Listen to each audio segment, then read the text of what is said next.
Conservationist Dr. Richard Leakey has been laid to rest in a private ceremony attended only by his family just a day after his death.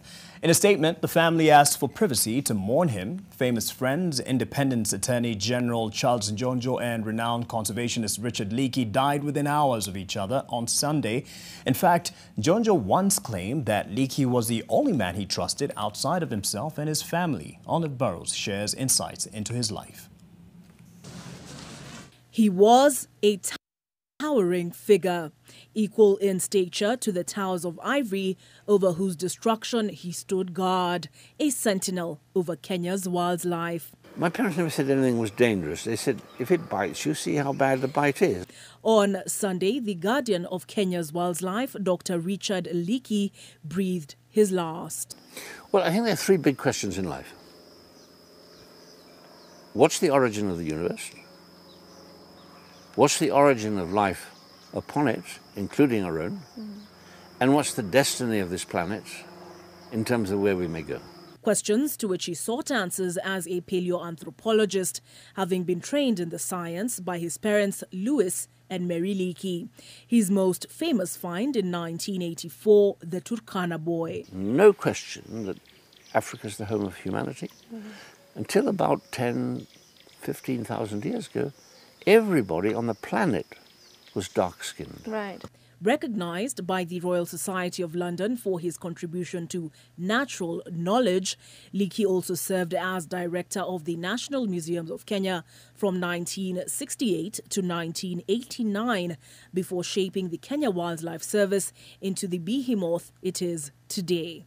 But in 1994, disillusioned by the level of corruption pervasive in government, he resigned. We had raised as KWS 155 million US.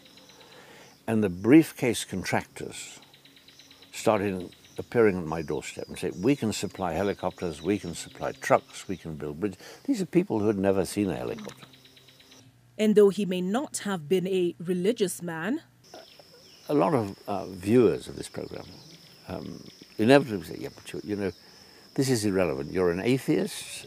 You don't really have any faith in the Creator.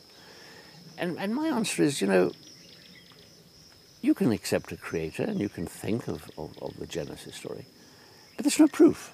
It's just a story.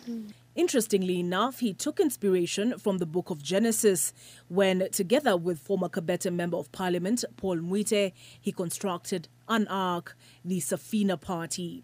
Besieged by the international community in response to corruption, strongman Daniel Toroitich Arap Moi appointed Leakey as a reformer to head the civil service, a role from which he stepped away 2 years later. Like a cat, it could be said that Leakey was a man with 9 lives. As a boy, he nearly died after falling off a horse and fracturing his skull. In 1993, he fell out of the sky and had to have both his legs amputated after a plane crash. And in the course of his life, he battled kidney disease, skin and liver cancer. I've had many close calls. I don't think one faces death. One sees possibly death and one sends it packing. We say, no, no, no, not yet. Go away, rotten thing. Olive Burrows, NTV. A great man he was. A day after Kenya's first post